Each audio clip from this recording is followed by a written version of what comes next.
Welcome to Bold Beginnings, where we teach and show you how God works in our careers, what His purpose is for us, and why we should trust Him in everything that we do. My name is Rita Wilson. And I am Sandra Fernandez. And we are here with Marshall Butler. Welcome, Marshall. Hi, Marshall. How are you? I'm doing great. Good. I am so glad you're here. I'm like cheesing, do you see? I'm so excited. Marshall, tell us a little bit about yourself. Who is Marshall, and what do you like to do for fun? Yeah, sure. So I'm from Washington D.C. area, Maryland, and grew up there most of my life, and known Rita for most of my life. I don't know, like 15 years or so. Yes. I got to meet Rita when I was really little, just a few years old, and she got to know my family, babysat me for a long time, and then I grew up in that area and studied kind of like pre-med, that kind of thing, and just recently graduated last week, less than a week ago. Nice. From BYU here in Utah. I moved out to Utah and degree in engineering. I love And had a lot of jobs along the way, and I love traveling, love going all over the country.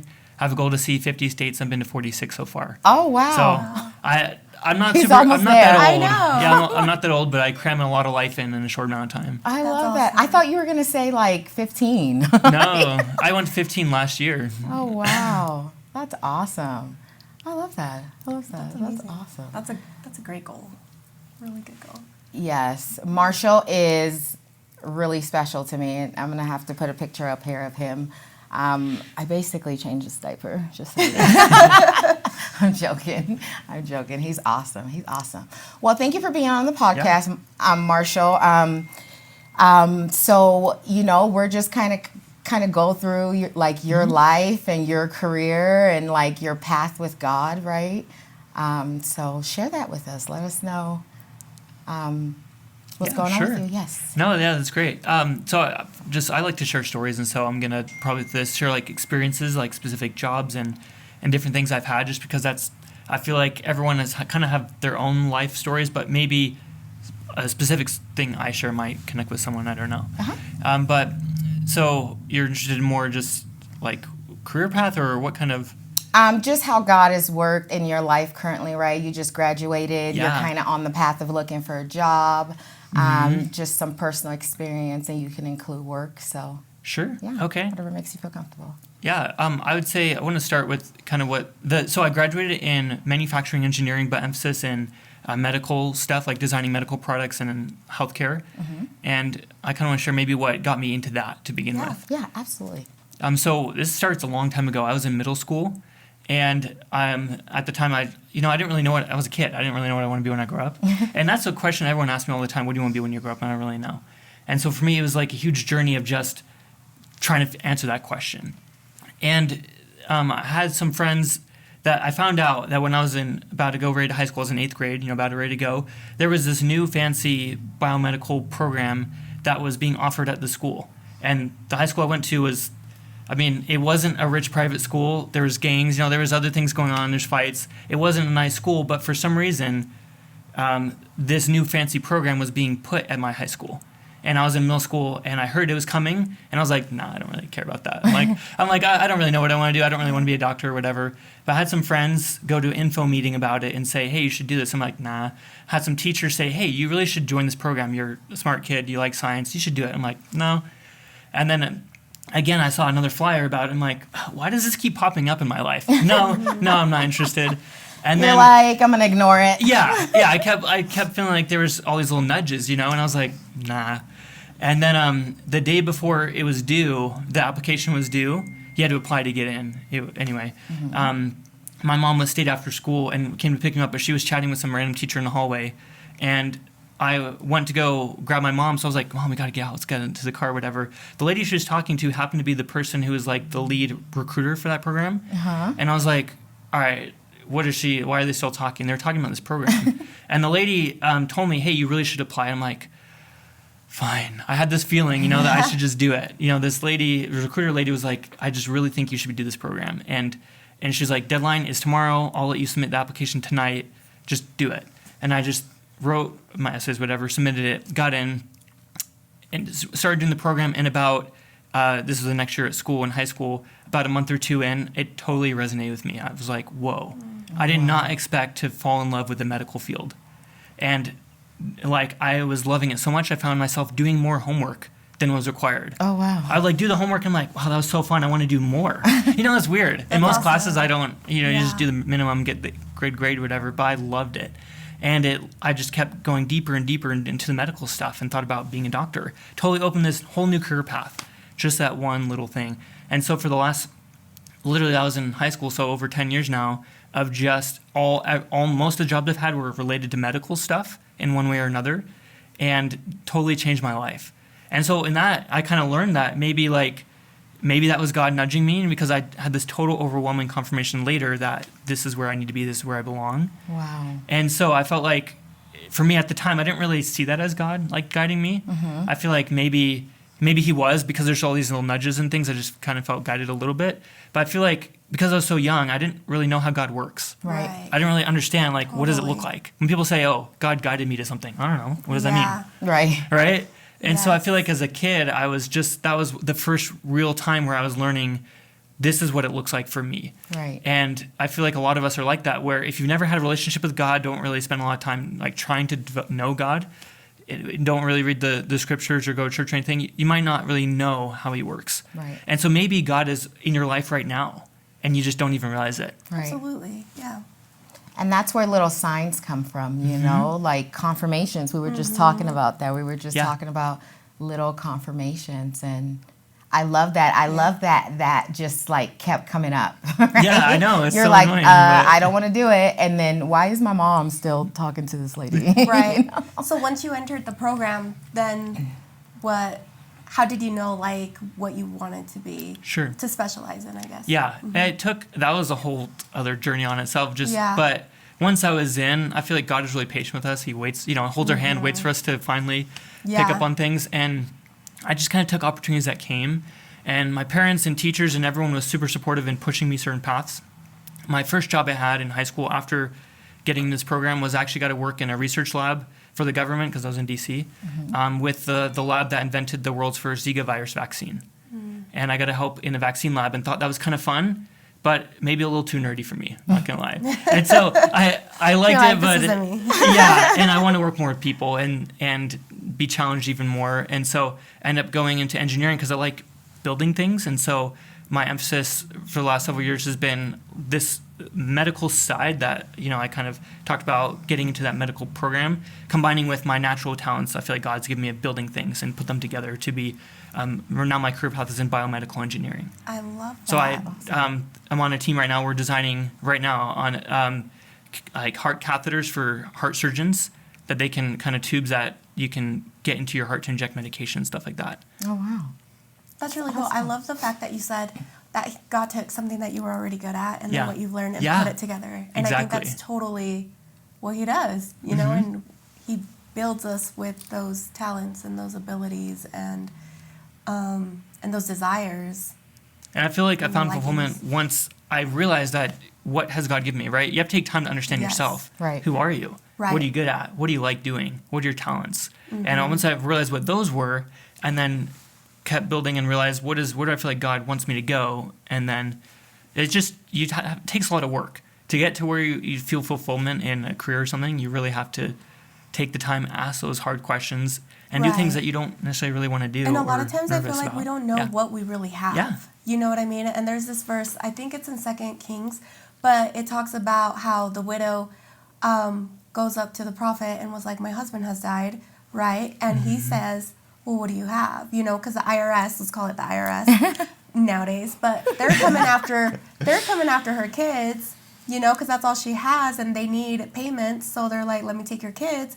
And she's desperate at this point, and that's usually when we ask the question is, what can I do? What do I have? And he asks a really great question, and he says, what do you have? And she says, nothing but a small jar of oil. And it's funny because we discredit a lot of the things that we are able to, whether it's cleaning, whether it's your love for kids or your love for being a mom. Like, it takes a lot to raise children, and being a cook, anything, like you, like building stuff, And so I think a lot of times we belittle what we naturally have in us. And so I love that Bible verse. I love it so much because I love the fact that she says nothing but just a small jar of oil. But that's what he said, use that. And then God multiplies that, and he says, get the vessels, pour the oil into the vessels, sell it, pay your debt, and live off of the rest. And I feel like it's the recipe. The recipe for success. I love it. So, like, what is your path now? So all of that happened, right? Like, like, where's your path now? Like, where are you going now? Oh, okay. After you graduated? I'm going to grad school at Purdue, actually in a business degree. Oh, awesome. I like working with people a lot, and ended up deciding to go down a route where I can work with people even more and learn better skills for that. That's awesome. Do you feel like that's where you're supposed to be? Yeah, actually. Yeah. Yeah, maybe. It's like a lot of times I feel like the way God works is he closes all of their doors and just leaves you with one. Yes. And so when I was preparing for grad school, I was like, what do I do? And I actually applied to schools all over the country. I applied to, and one in England, schools literally everywhere in all these different states. And I was like, I'm just going to throw my net out and see where I get into. And I prayed beforehand. I was like, God, I just need to get into one. I don't really want to get into all 12 because, I can't make decisions anyway. So just kind of like, close up some of the options and just leave me with a little, narrow it down for me and where I'm supposed to be. And the program I got into, at least for that one, ended up being the number one program in the nation for that specific degree. Oh, wow. Which is crazy. And I wasn't... That's awesome. It's different from engineering. I applied to some engineering degrees, and I just felt like that door just opened up, which was really crazy. That's amazing. Really cool. I love that. Yeah, I guess I can share a couple of things, too. Kind of along these lines of doors closed and things like that. For a while, I wanted to be a doctor. I did this medical stuff, and I thought being a doctor was, like, the route. So I took the MCAT, which is the admissions test to get into med school, and I was prepared and talked to a lot of doctors, but I wanted to get some real-world experience, and so I ended up in a job last summer being a medical assistant. And anyway, last summer I was looking for a job where I could do something medical related, and all the jobs I applied to I got rejected from. I was a great candidate, I felt like. I talked to some people to look at my resume, and they were like, your resume has all these things, you should be good, just send it out. I sent it out, got rejected more and more and more. I wanted to go home, honestly, last summer and work in Maryland just so I could be close to family.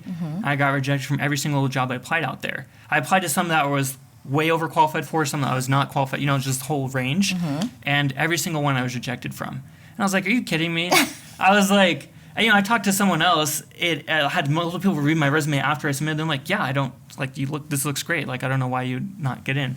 Every single job I got rejected from was so annoying.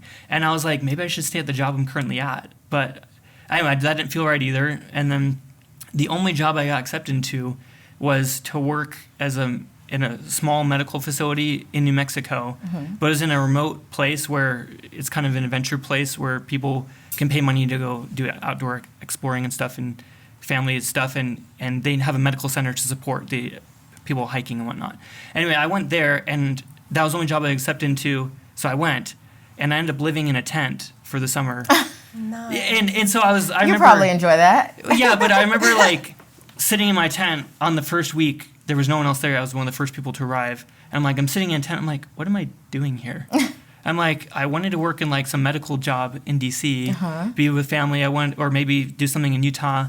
I'm like, what? Why am I here in New Mexico in a tent? In a tent. And it's raining outside. And I'm like, it was just weird. And I was You're like, Lord, is this how you work? I know. And I'm like, how did it? I get here? And I'm like, this is so weird. I did not want to be there. I did not expect to be there. But there it was, And so I was like, well, maybe I'm supposed to be here for a reason. Right. And when I was there, I learned, it's in the middle of nowhere. And so I ended up learning, how to slow down in life a little bit. I learned different lessons I didn't expect. I love that. And then because it was a small medical facility, I got to talk to surgeons. I sat next to, got to chat with them. Normally, there'd be this whole hierarchy. Right. They'd be at the top, and I'd be, the little high school or college kid, that they would never talk to. Right. But I got to literally sit right next to surgeons and chat with them while we didn't have patients coming in. Oh, wow. I love that. Yeah, and I found out it wasn't quite what I wanted to do, but I didn't know that until I took the time to get to know them and talk to them. Right. Yeah. So having that faith to just go out there with, it was just really scary, to be honest. Well, and it's kind of interesting how, like, all the doors were closed Yeah. except that one, right? You're like, nobody wants me. And then, in that moment of just, like, sitting in a tent and being like, oh, my gosh, like, why am I here? But look at, like, what you learn and the experience and, like, the one-on-one. That's awesome. That's awesome. And you probably wouldn't change that moment. No, for going back, anything. no. And what's crazy is now, like, at the end of the summer, I found out some of the other places I applied to and whatnot, those companies, like, collapsed or a lot of people got fired, and it wouldn't have worked out afterwards. And I didn't know that when I was applying. And so it was like confirmation to me later that that was the right place for me to be at. Oh, wow. I think it's kind of cool. Sometimes we have to take that leap of faith before we know it's right. Right. Absolutely. I think that's what faith is Yeah. taking the leap before we know it's Yeah. right. How important do you think it was for you to be, I loved how you said that you had to slow down, because that God put you in a position to slow down, because I think a lot of times we live life so quick and day to day that we don't really take the time to stop and really think about what we're doing or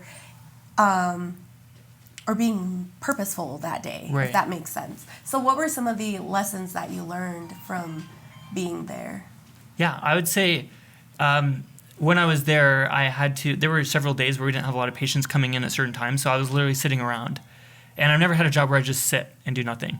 I'm usually go, go, go, go, go, like running from place to place to place, Yeah. And so it forced me to just realize, what do I do in that free time? And I was like, and I realized that my sister and other people told me, don't do anything. Just relax. Just, breathe, take mental health, kind of whatever. And then also I spent more time kind of praying and read my scriptures more.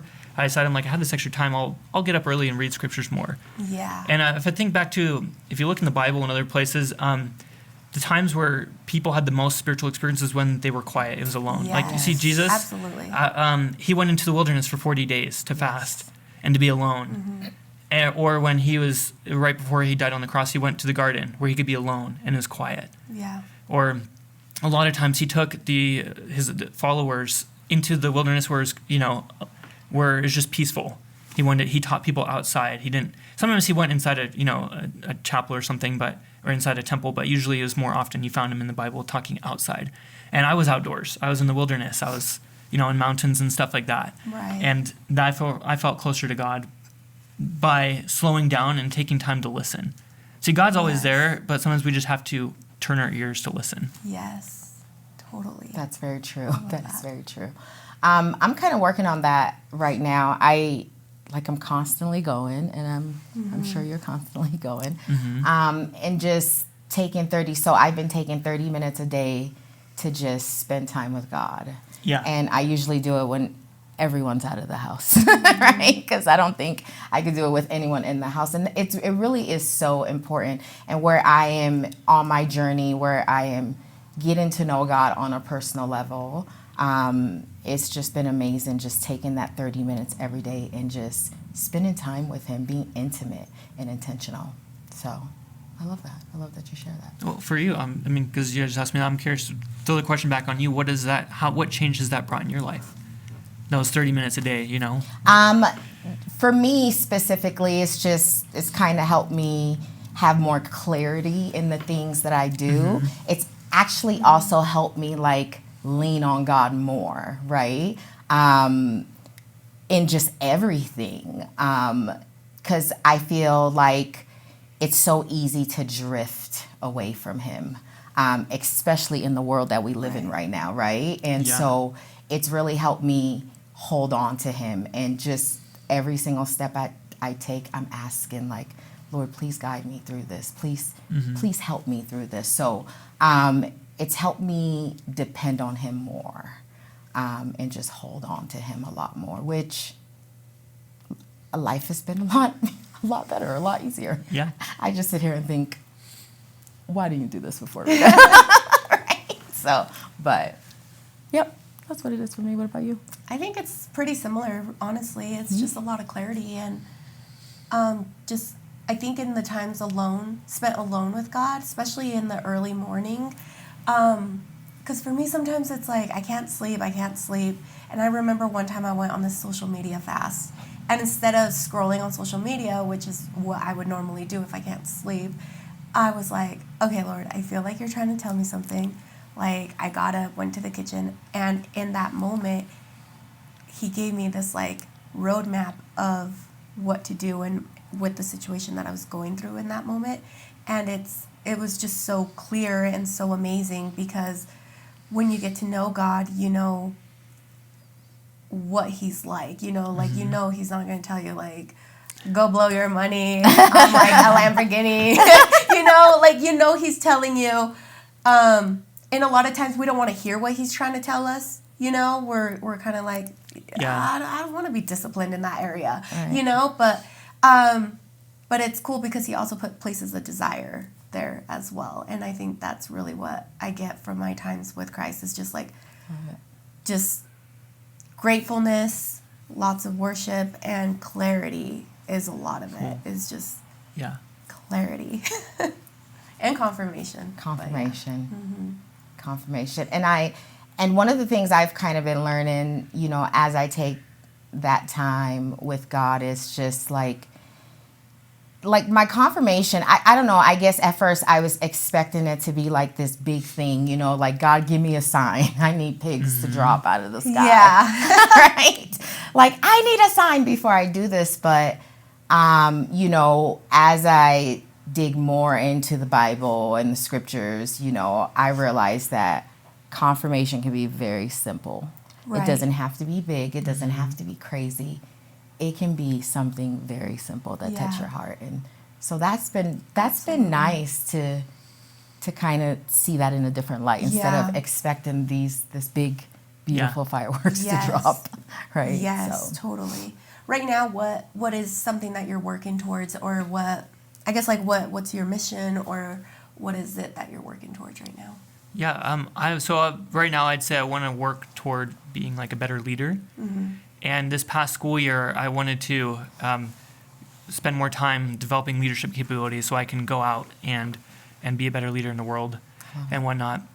And I guess I can share experience maybe just from this past year that kind of part of the reason that got me excited about this more was at the beginning of the school year, for an engineering to graduate, you have to do some sort of final capstone kind of, you know, culminating experience. Mm-hmm. And the one at least at my school at BYU, they have all these engineering projects you can do.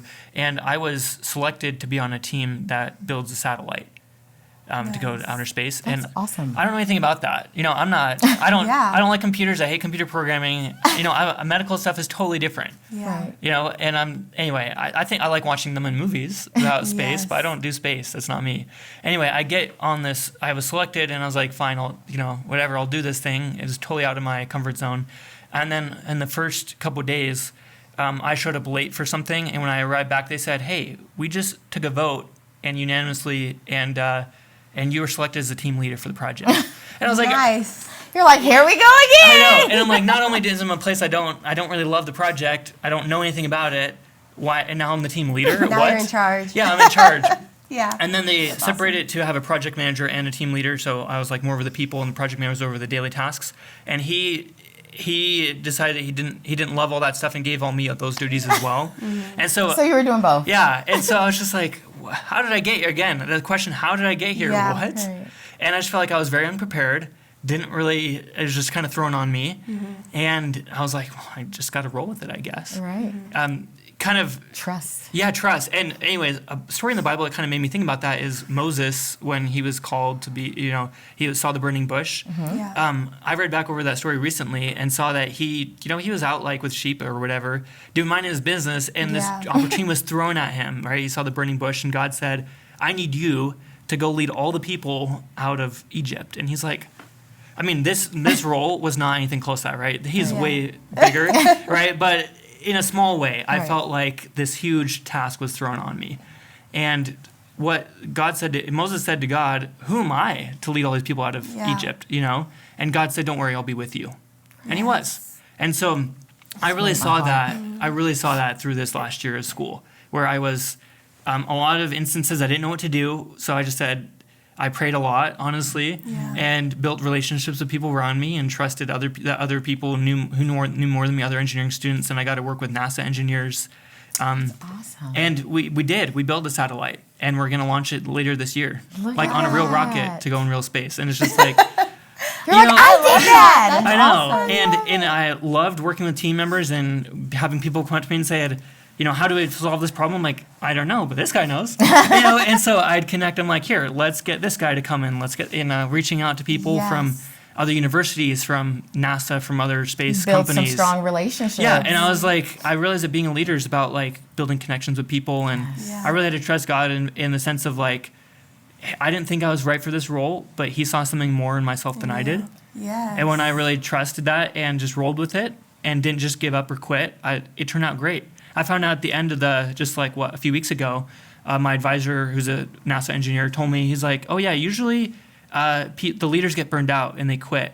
And so we usually switch out the leader every month or every couple months. I'm like, what? And he's like, but we didn't switch it out because you're doing such a great job. Wow. And I was like, I attribute that to like, I feel like God was helping me out a lot. Yeah. The people trusted me, and I just didn't give up. I'm not a quitter, Yeah. I So like that's cool. that. I like that. He saw something that in more in me than I did. Yeah. I mean, how many times Yeah. do we, like, why am I doing this? Yeah, totally. And I think that's such a valid question. Yes. And I know I've asked myself similar questions of like, why me? Like, Yeah. like you picked me? Like, I don't want to. Because sometimes we don't see what others see, and we don't see what God sees. I love that you said that. That really resonate with me. I've been praying just for like other people that I'm trying to forgive, right, and work through things with. Like, God, help me see them the way you do. And that's really helped me forgive, right, and help me see them the way you do, because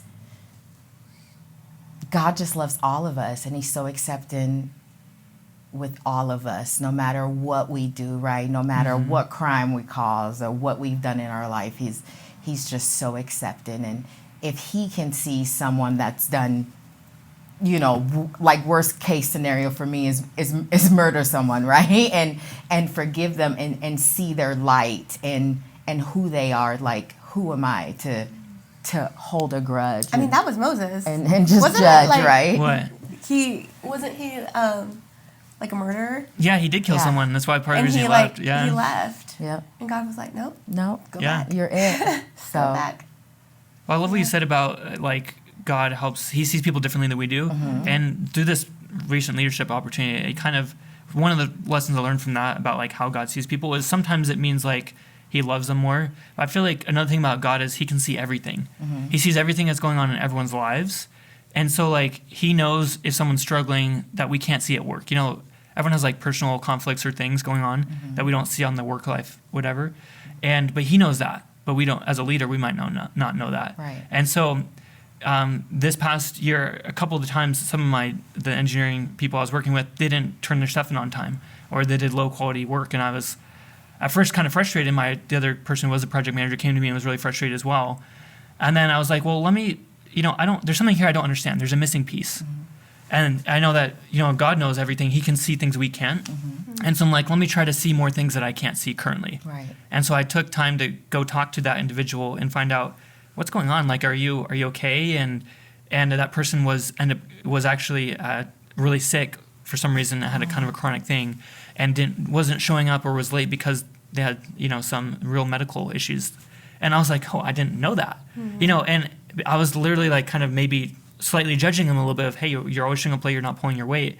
But when I realized that, I was like, well, I need to be more patient with this person. Right. And so I said, how can I work with you and your schedule differently? I love that. I love it. I am. That's why you're a leader. Yeah. Well, I'm like, you got it. I love that you said that, because like 90% of the time when people are not performing at work, it means they have something going on at home, right? And us as leaders, being in leadership and leading people, we have to find out what is going on with that person, because that's directly affecting their work, right? Yeah.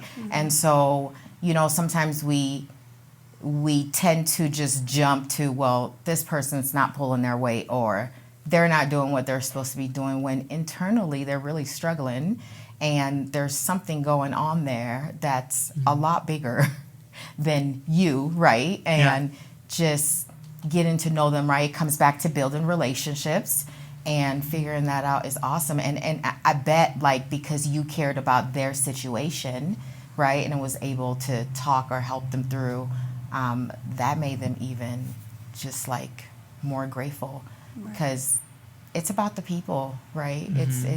If you care about people, they're going to do the job, right? And if you're genuine. So I love that. And you're doing great being the leader. Look at you. Well, and all the cool things you're learning. Yeah.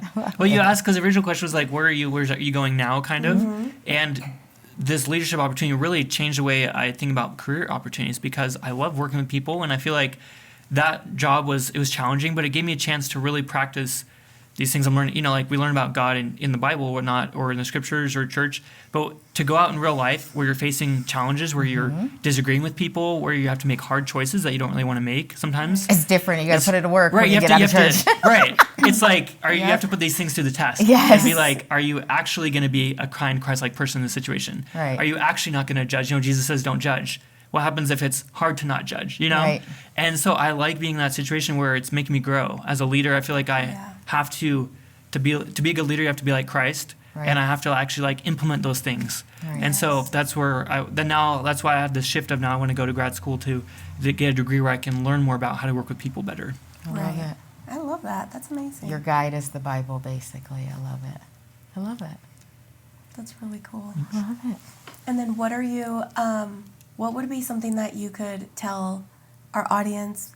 I think we have a young audience. I mean, we're young. We better. But everybody that's in school, I know I have a friend right now that's still going through school, and she's going into law. But what would you tell somebody that's been in school for a hot minute? She's the one that's on my mind, you know, and it's just kind of like a lot. You know what I mean? Because I'm sure you know what it's like to be in school. I mean, I didn't go to college. Like you're never going to finish. Yes, but yeah, when you feel like you're never going to finish, and then just kind of finding your path as to like what I want to do, and how do I know if this is right for me? Like, what advice would you tell them? I would say just hang in there. Like, I know that sounds like pretty basic or whatever, but honestly, like there was a lot of nights where it was I had an essay due at 11:59 at midnight, whatever, and I was already tired from work that day, from all these like classes, and I was like, I don't want to do this. Yeah. And it was like 11 o'clock, and I'm like, I'm exhausted. I'm literally like nodding off, at the computer, like trying to write. Yeah. And I was just like, it'll be worth it. This little moment of pain will be worth it. I just got to make it through. Diligence. And then I would say that, and then what I would say, school is really hard, but keeping God in your life makes it easier. And it sounds like that wouldn't make sense, because like you already have classes, you already have homework, you already maybe have a part-time job, you have friends and social things you're trying to keep up with, maybe part of clubs or things, and that's a lot of time commitment already. And adding more on your plate, right? God is something you have to add on your plate, right? It's not going to just show up there on itself. Right. Putting God in your life of reading scriptures, going to church, going to other things. If you have other religious places or groups you can join, doing those things is work. It's hard, and so you might think, filling my schedule even more. How is I going to relieve my schedule, right? Like the math doesn't add up. Right. But I can I've seen in my life, especially this past year, that the math, God doesn't work with math like normal numbers. For some, like all the miracles in the scriptures, or whatever, this shouldn't have happened, right? If you do physics or whatever, some of these things, or medical stuff, people got healed when they shouldn't have been healed, right? They should have had a terminal illness and died. Right. But that didn't work. It didn't happen. So God kind of goes, he works different than the way the world works sometimes. Yeah. Right. And so knowing that, trusting that even though the math doesn't add up to add more hours of God in your life, levels out or frees up your time later, it just does. Like, for example, I think spending more time like at church, for me, I could have like slept in, or I could have like been out with friends or something, but that kind of gave me more peace. And because my mind was more at peace, I feel like I was able to work faster and more efficiently the other days at work. Or I took time in the morning to read scriptures before going to work. Right. I feel like I made better decisions Right. at my job, and maybe made fewer mistakes. And so fewer mistakes means I have fewer rework to do. Right. And so it kind of got smooth line to the project was done faster, or papers written faster. And so maybe how it might work out for someone in their life. Well, But as a incorporate. student, yeah, it's huge. Yeah, incorporating him helps you throughout your whole day. Yeah. Yeah. Like, which is important, right? I can feel the difference from when I, read my scriptures, my Bible in the morning, than when I don't. And I'm just up and I'm going and I'm running and Right. the tire's flat and Donovan's screaming and he pooped in his diaper and I have to change it 5 minutes before we have to clock in because the school he goes to is strict. Yeah. And I'm just like, why didn't I pray this morning? Right? Something as simple as that, right? Yeah. But I love that, incorporating him helps you get through your day a lot better. It might be more, and you might have to add an extra, 30 minutes to incorporate him, but Yeah. is it worth it? Is it worth going through your day and making less mistakes? So I really Yeah. like that. That's really And good. I found that feedback.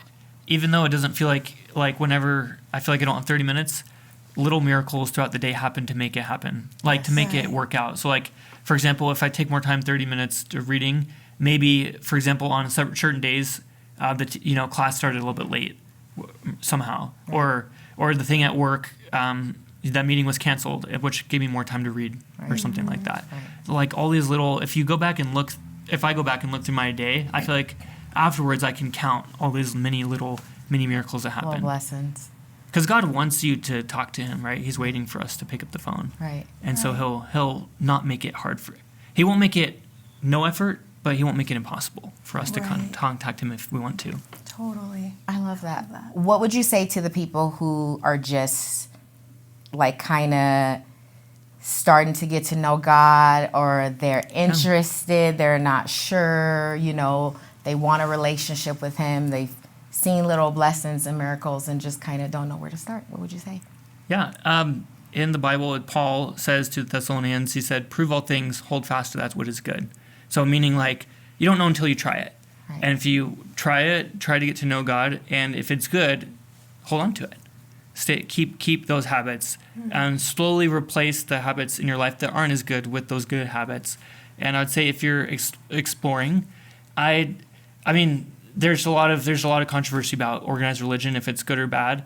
Right. I think there are some downsides to it doesn't work out for religion on earth. Churches are still run by people, and Right. people aren't perfect. Absolutely. And so you won't ever find anything that's perfect, but I feel like it is good. And in that verse, Paul is not saying, he says, "Prove all things, hold fast to that which is good." He doesn't say, hold on to something only if it's perfect. He says, hold on to if it's good. If it's And good. so if it's good, that's a starting place. You can work with that. Right. That can make your life a little bit better. I like it. That's Yeah. amazing. Yes, I agree. Do you have Definitely. anything for Marshall? I don't. Anything else? Marshall. No, I totally have loved having you on the show. You're awesome. I think you're amazing and a great leader, and I'm excited to see where Thanks. you're gonna Yes, go. I'm and excited. I'm excited to see. hear about when you guys launch the. You've Yeah. got to let us know. Satellite. I Maybe think send a that's so video or cool. something. Yeah.